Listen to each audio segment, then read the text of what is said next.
Protesters swarm NYC library hosting drag story hour for kids. Protesters tried to shut down a reading event geared toward neurodiverse children at a New York City public library.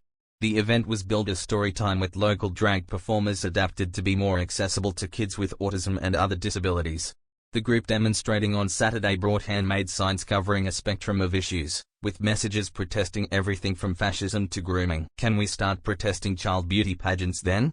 Maybe those creepy-ass father-daughter purity dances while we're at it? Looking past the fact there's no evidence of their claims, surely they'll now be protesting at the 4 of 8 New York Catholic dioceses who have declared bankruptcy due to paying out child sexual abuse allegations, since they clearly care so much about kids, right? Those protesters are probably as close to a library as they ever have been in their whole life. These protesters will lost their shit when they discover pantomime this season. Kids are more likely to be sexualized and abused at church than at drag story hour. I'm on a diet, therefore, I will not eat donuts, equals freedom versus, I'm on a diet, therefore, nobody will eat donuts, equals fascism. Well, it's a bit dramatic to call this one example as a case of fascism, but you get the idea lol. Why don't these liberals understand that freedom means you have the freedom to do what conservatives tell you to?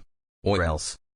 Gay MAGA Congressman-elect George Santos allegedly lied about his entire past. George Santos is the first openly gay Republican elected to Congress. A New York Times investigation found that Santos may have misrepresented many key elements of his biography and resumed during his campaign. Santos claims to have graduated from Baruch College in 2010, but the New York school could find no records of Santos attending. Santos has also claimed to have worked for Citigroup and Goldman Sachs after graduating. Truly MAGA, just following Trump's policy of lying about everything. Of course the RNC didn't vet his background ahead of time. If they did, they wouldn't have any candidates since a majority of them are criminals and liars. Honestly wondering what his opponent's campaign was doing. Like the New York Times here just called Santos's former employers and schools and asked if he was ever there and they all said no. That shouldn't be that hard for an opposing campaign to do. I'm starting to think these MAGA people aren't good people. He also lied about 4 of his employees dying in the Pulse nightclub shooting. Kind of hard to wrap my brain around how evil that is. Is he actually even gay? Or is that a grift too? Look over there, it's Hunter Biden's laptop. Trump's badly photoshopped NFTs appear to use photos from small clothing brands. Donald Trump cryptically said a major announcement was imminent this week. Instead, Trump revealed an incredibly lame NFT collection seemingly based on poorly photoshopped stock images.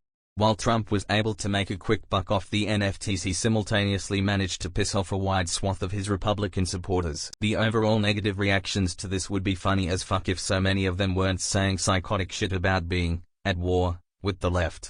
These people are crazy. I love the fact that the hands are almost comically big at 6.8k upvotes. You are all crazy. Okay fine. Just remember you are all spectacular and loved. 3. The title of this Reddit post seems to not be connected to the contents of the article. The title seems true, people found the originals, but why does the title on Reddit not match the headline linked to? Edit, no need to reply to me. The article with the headline given here on Reddit is another one on Gizmodo. Supporters expecting Trump to reveal his running mate were instead rickrolled with a poorly photoshopped NFT collection. That's not what rickrolling is. $45,000 at $99 all sold out. I don't credit that asshole for much, but when you have millions of people who are so eager to part ways with their money, he's positioned himself well to receive it. FTX's Bankman-Fried wants to see indictment before agreeing to U.S. extradition. Lawyer Sam Bankman-Fried agrees to be extradited to U.S. to face fraud charges, 2 of his lawyers say. Lawyer Jerome Roberts told media outlets that his client had agreed to be voluntarily extradited. Earlier in the day, Roberts said his client wanted to see the U.S. indictment against him. If the dude was smart, he would have just went to a country that doesn't have an extradition treaty with the U.S. The indictments on file are just placeholders to get him back over here.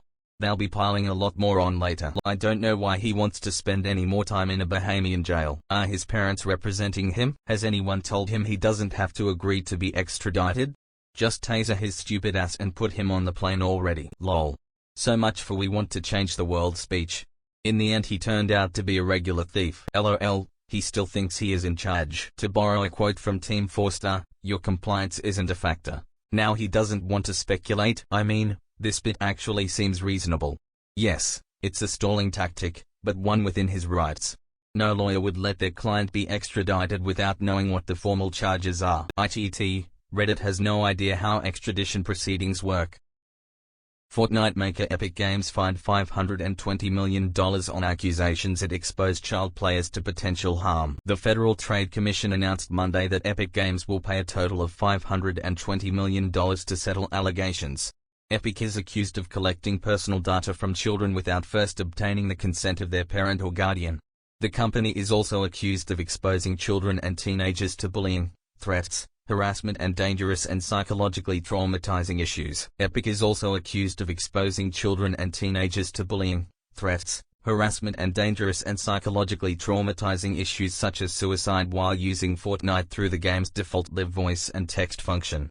Everyone else who also publishes games with online multiplayer sweating right about now. If voice chat is now an issue, where's my settlement for decades of people saying they fucked my mom on 360 chat? Edit. Been having a terrible last few weeks. These responses have really perked me up, thank you. Now pay my mother the money most of you owe. Almost seems like a bit of damage control that the headline focuses on controversial free speech concerns yet fails to mention that $245 million of the fine was in refunds for tricking users into making unwanted charges, and another part for exposing private information. Funny part is half the industry has been trying to copy their monetization practices for years now.